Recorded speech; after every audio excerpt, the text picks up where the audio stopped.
Uma estudante de 18 anos voltou para casa durante as férias semestrais, mas logo depois desapareceu sem deixar vestígios. Sua mãe começou a receber mensagens estranhas que a levaram a procurar a polícia. Os resultados da investigação abalaram toda a família. E ninguém estava preparado para essa verdade. Angélica Hudson nasceu em 9 de agosto de 1996, em um tranquilo subúrbio de Norfolk. Pouco depois de seu nascimento, a família cresceu com a chegada de 2 irmãs mais novas. Mas em 2005, seus pais se separaram e todas as filhas ficaram com a mãe. 5 anos depois, sua mãe se casou novamente e Angélica ganhou mais uma irmã mais nova. Assim, ela tinha 3 irmãs mais novas e cuidava de todas elas de forma carinhosa e atenciosa. Depois de terminar a escola em sua cidade natal, Angélica foi para a Universidade Farce, que ficava a cerca de 3 horas de carro de sua casa. Ela era ativa em 2 equipes esportivas da universidade e planejava acelerar seus estudos para se formar 1 ano antes do usual. Apesar de sua agenda cheia, ela sempre encontrava tempo para voltar a Norfolk e passar tempo com sua família visitando seus pais e irmãs. Em março de 2015, quando Angélica completou 18 anos, decidiu passar as férias de primavera na casa dos pais. Por alguns dias, ela aproveitou o tempo com sua família e se deleitou com a atmosfera calorosa de casa.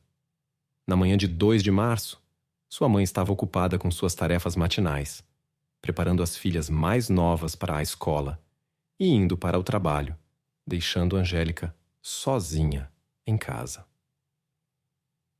Quando a mãe voltou do trabalho, Angélica tinha desaparecido de repente. Tudo parecia como se ela tivesse saído às pressas. A porta dos fundos estava aberta. Sua música favorita estava tocando nos alto-falantes.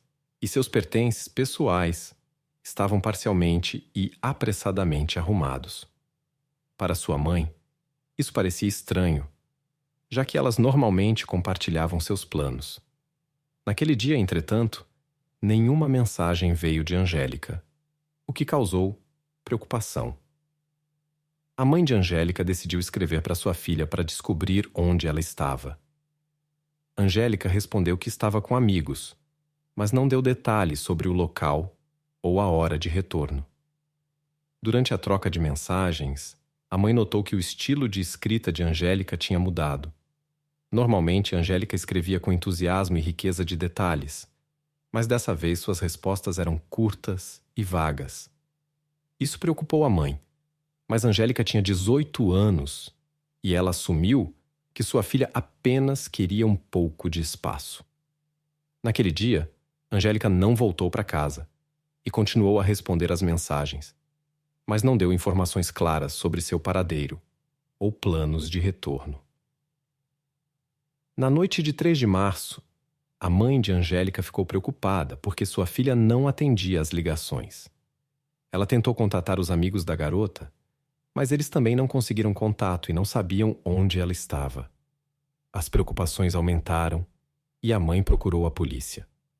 Os investigadores inicialmente supuseram que Angélica poderia ter saído voluntariamente, porque encontraram uma nota incomum em seu quarto.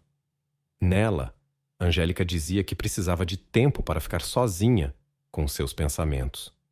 Essa nota confundiu a família, pois Angélica sempre foi cheia de energia, dedicada aos estudos e tinha grandes planos para o futuro. Angélica raramente se queixava de problemas sérios em sua vida. Por isso, a nota inesperada que deixou levantou muitas perguntas. Todos os seus pertences pessoais ficaram em casa: roupas, carteira e carro. Isso contrariava a suposição de que ela poderia ter saído voluntariamente. Mas não havia provas que pudessem provar o contrário. O ponto de virada nas investigações veio alguns dias após o desaparecimento. Seu vizinho Cody, que morava perto, encontrou um fragmento do cartão de crédito de Angélica perto de sua casa. Depois de informar a polícia, ele se tornou o principal suspeito. Os investigadores suspeitaram que ele poderia estar envolvido no desaparecimento e o interrogaram por mais de 12 horas. Nesta investigação, Cody negou veementemente qualquer ligação com o desaparecimento. Mas a polícia não estava disposta a excluí-lo das suspeitas, e os parentes de Angélica estavam convencidos de seu envolvimento.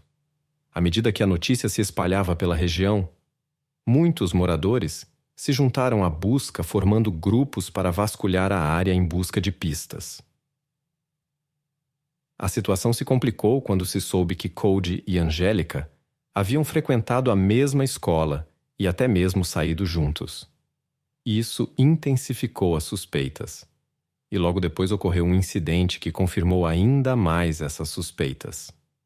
Menos de uma semana após o início da busca, Wesley Hudson, o padrasto de Angélica, inesperadamente foi à casa de Cody e encontrou lá as roupas de Angélica.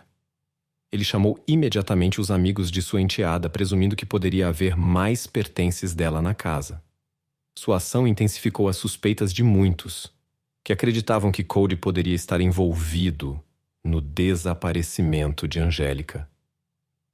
Quando os amigos chegaram à casa de Cody, encontraram um casaco que imediatamente deu motivo para chamar a polícia. Os investigadores o interrogaram novamente e fizeram perguntas cautelosas para obter mais clareza. Cody afirmou que não tinha ideia de como o casaco foi parar em sua casa, o que preocupou ainda mais os investigadores.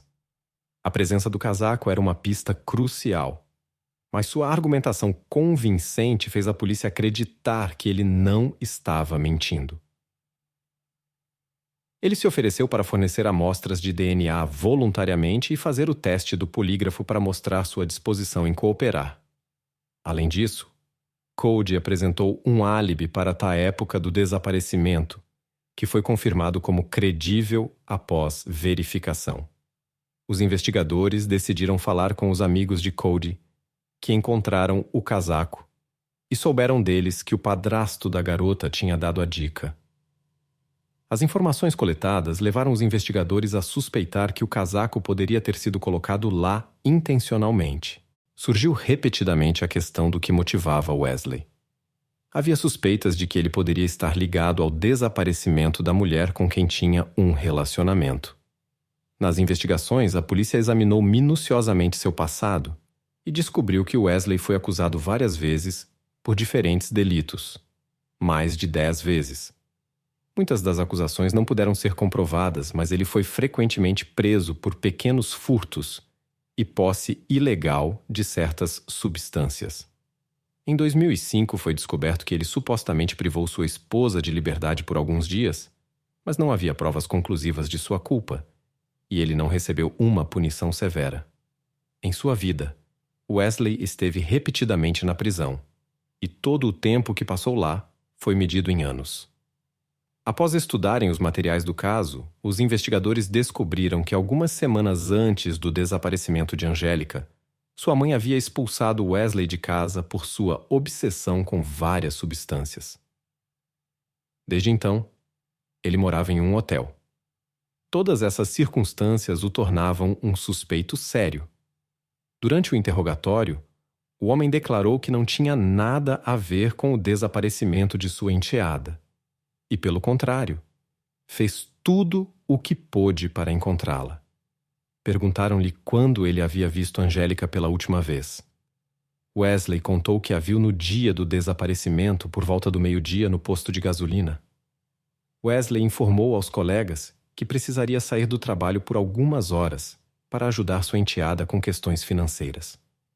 Ele voltou ao meio do dia e parecia agitado. Naquele dia, os investigadores verificaram as filmagens das câmeras do posto de gasolina onde Wesley alegou ter sido visto, mas suas declarações não puderam ser confirmadas. Ele disse que encontrou Angélica por acaso no posto de gasolina enquanto passava por lá.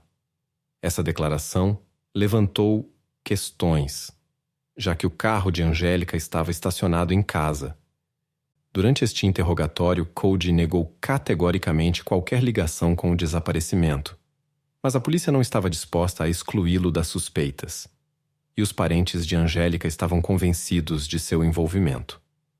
Quando a notícia se espalhou na região, muitos moradores se juntaram à busca e formaram grupos para procurar pistas nas redondezas. A situação se complicou quando ficou conhecido que Cody e Angélica tinham frequentado a mesma escola e até mesmo saído juntos. Isso aumentou as suspeitas, e logo depois ocorreu um incidente que reforçou ainda mais essas suposições. Menos de uma semana após o início das buscas, Wesley Hudson, padrasto de Angélica, entrou inesperadamente na casa de Cody e encontrou lá uma peça de roupa de Angélica. Ele imediatamente chamou os amigos de sua filha, acreditando que poderia haver mais coisas dela na casa. Sua ação aumentou as suspeitas de muitos, que acreditavam que Cody poderia estar envolvido no desaparecimento de Angélica.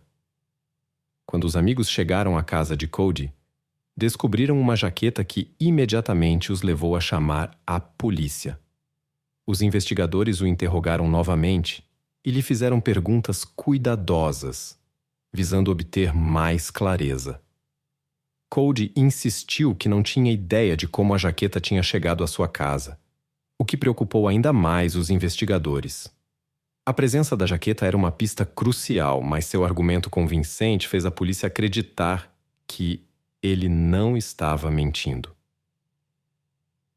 Ele se ofereceu para fornecer voluntariamente amostras de DNA e fazer o teste do polígrafo para mostrar sua disposição em cooperar.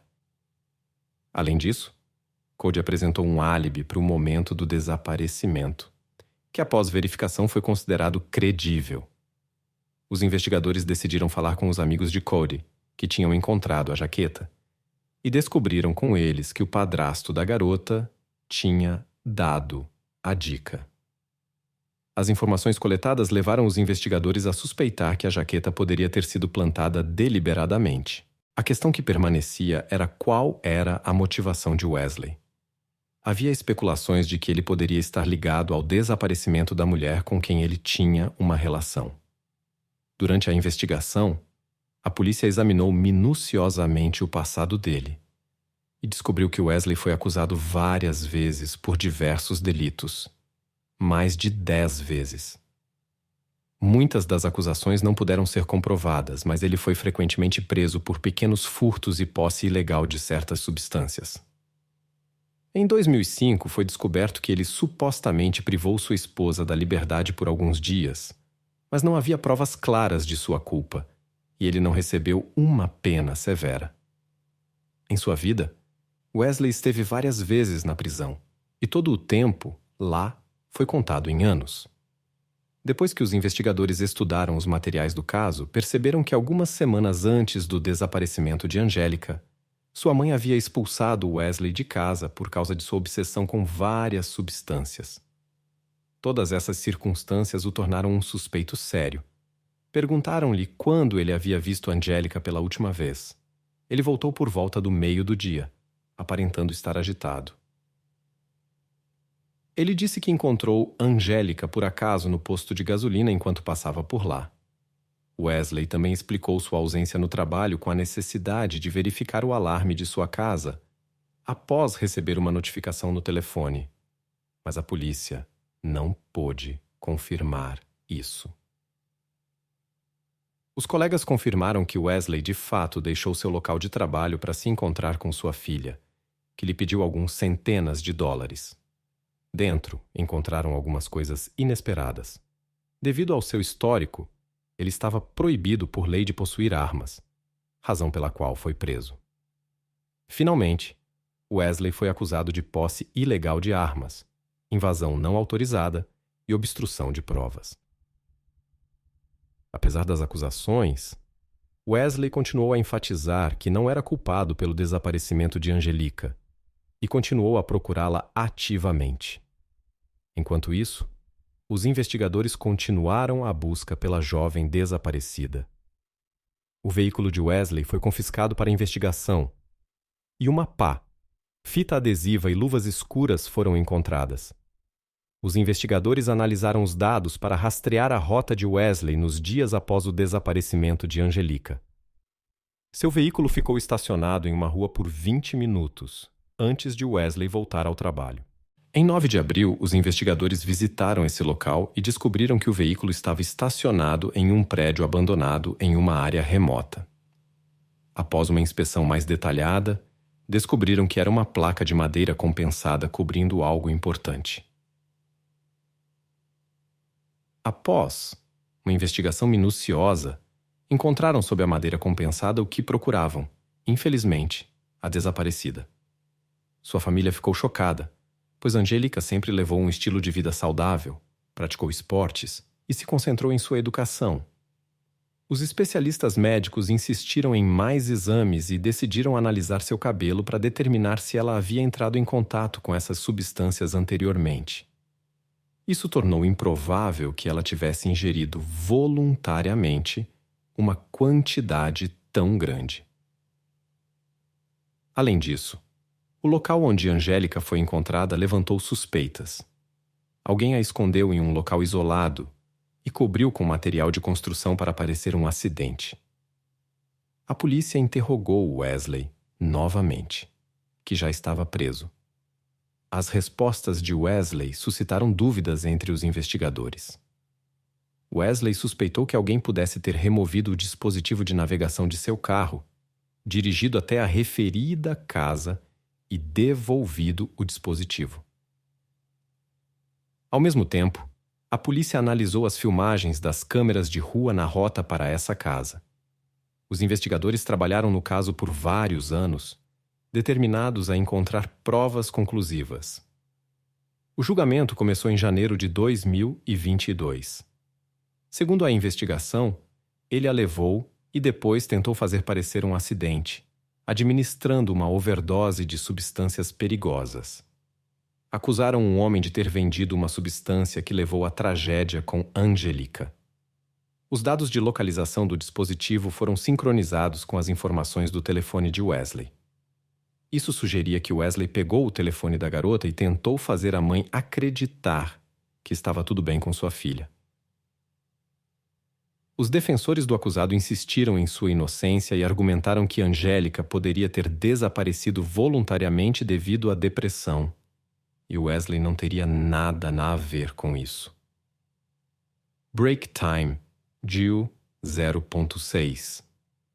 Mas essa versão não explicava por que o carro de Wesley estava perto do local onde o objeto procurado, coberto por uma placa de madeira compensada, foi encontrado. Todos os argumentos apresentados tentaram explicar o incidente como coincidência ou tentativa de difamar Wesley. Os jurados levaram menos de 1 hora para chegar a um veredito.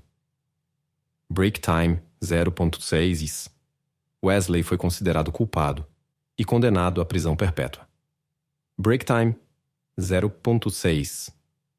Ele anunciou que iria apelar do veredicto e tinha, teoricamente, boas chances de uma revisão do caso. Pois, como você entende, não foram encontradas provas diretas de sua participação. Break Time 0.6.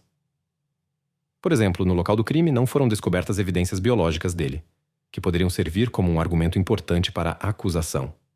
Break Time 0.6.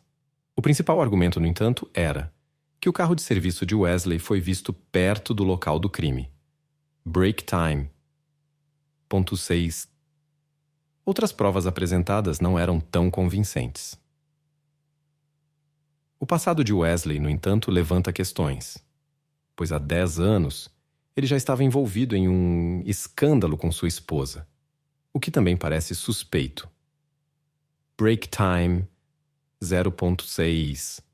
E embora os argumentos da acusação pareçam convincentes, a ausência de provas mais contundentes pode permitir à defesa conseguir uma revisão da sentença em um novo julgamento.